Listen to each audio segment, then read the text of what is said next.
Okay, I've been looking forward to this one, and I've heard from a lot of you that you're also really interested in this watch. This is the Christopher Ward C60 Trident Lumiere. And I guess because there's so much interest in this watch, there's already a lot of content, even videos about this piece. That's even though this watch just became available. So I asked myself, hey self, you're looking real good today. What would my video have to offer that other reviews don't? And here's how I think I can help.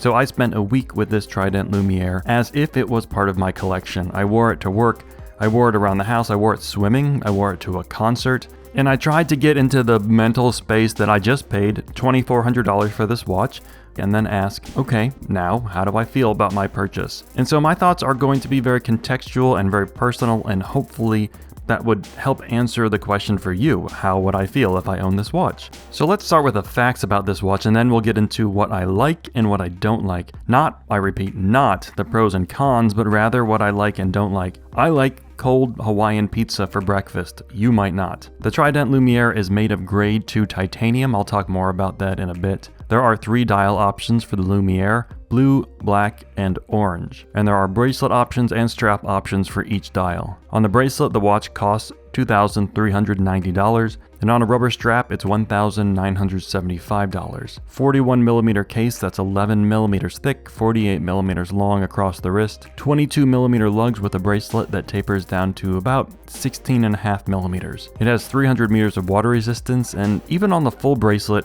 only weighs about 108 grams. Inside the watch is the Sellita SW300-1 cost chronometer movement. The bezel insert is ceramic, and the lume is also ceramic actually. It's made of Globolite XP, which is a kind of luminescent ceramic made by a company called Xenoprint. That's how the lume is so dimensional. It has structure without having any metal surrounds on the markers or the hands. Okay, now let's get subjective. See, my opinions are a lot like pineapple on cold pizza. They might sound atrocious. And let's start with wearability. How does this feel on my wrist? The size is a like for me. 41mm on my 18cm wrist. It's just great. I would have guessed this were 40mm, which to me means that it doesn't feel large. And it's not just the diameter that I like, the thickness or the thinness in this case plays a huge or small part in how this wears. Christopher Ward says it's 10.85mm thick. Okay, fine, but it's 11mm, which is pretty damn thin for a watch that has 300 meters of water resistance. The weight is also a like for me. A 300 meter dive watch on a bracelet that weighs just over 100 grams it's just awesome. And that's mostly because the case and bracelet are made of grade 2 titanium. I'm sure the slightly thinner movement also takes off a gram or so, but it's mostly this material. Which brings me to something that I don't like, and I think it's a weird thing that nobody else seems to have an issue with. I find titanium kind of sticky on my skin, especially when I'm warm, and especially grade 2 titanium, it just gets stuck to my wrist. It was a quibble I had with my Grand Seiko Snowflake, with my Pelagos LHD, and maybe it's just me. But one thing that does help is that there's a little adjustment system built into this clasp.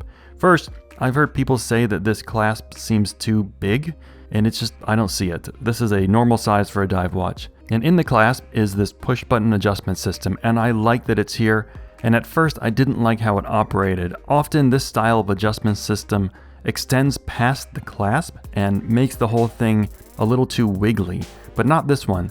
This one doesn't let the bracelet pass the edge of the clasp, and I like that. It's well built, which brings me to quality. Starting with a bit of an outlier, there's a helium escape valve on the side of the watch. And that's for saturation diving, going underwater in a submersible and being surrounded by a mix of helium and oxygen.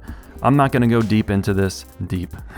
The short is no one's going in a deep sea vessel with this watch. But unlike a lot of other watches with a helium escape valve, this one just doesn't get in the way. It's barely noticeable, and it doesn't add to the thickness of the watch, so it's fine. I guess it's fine. Now back to that clasp and bracelet system, it's all pretty good for $2,400. And same with the quick release spring bars on the bracelet. They're easy to use so that taking the bracelet off and putting it back on just isn't difficult at all. And that's very impressive because the tolerances on this watch are very tight. The end lengths fit well without any nasty gaps or looseness, more than I can say for some watches at 4 times the price. Grand Seiko. Sorry, I've got Zeratsu stuck in my throat. And the finishing is also really good for a watch at this price, especially a titanium watch, like weirdly good. Along the case, there are some long polished chamfers on the top and the bottom of each side. And even on the bracelet, the links have polished edges too. I don't need that, but it's a nice touch, which brings me to style. This watch straddles the vibe between utilitarian tool watch and luxury watch.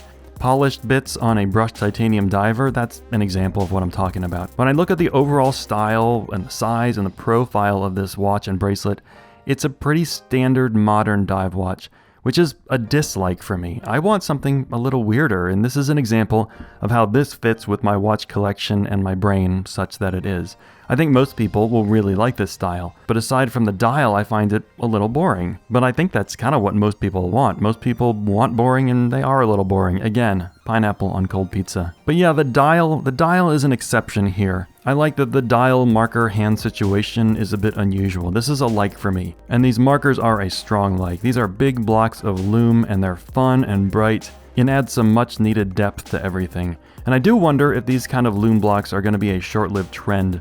But that's a problem for future me, or future you. And the CW logo also being made of this Globolite lume, that's a nice touch. I like the CW logo, and I like lume. These skeletonized hands, I'm somewhere between like and dislike. Especially the minutes hand, it feels like a solid hand would have just worked better stylistically, for me, just for me. And then there's the dial itself. It's got a fine texture, which I really like, and I like the blue at the center of the dial, but I don't much like that all the dial options are gradient or fume. I kind of wonder if Christopher Ward did that because the white lume blocks would be harder to see if the dial color was lighter at the edges. Like, if this was a fully light blue dial or even a white dial, how would those markers look without any surrounds? My Photoshop skills are so bad that we may never know. Now let's get to the movement. The movement in this watch is the Sellita SW300-1. I like that Christopher Ward doesn't even try to give this some marketing name like the CW69X, and this is the chronometer grade Sellita SW300-1, which means it was tested outside of the watch case and runs at -4 to +6 seconds per day, or better. It also has 56 hours of power reserve, which is certainly better than the 40-ish hours of the SW200. And this one does not have a date.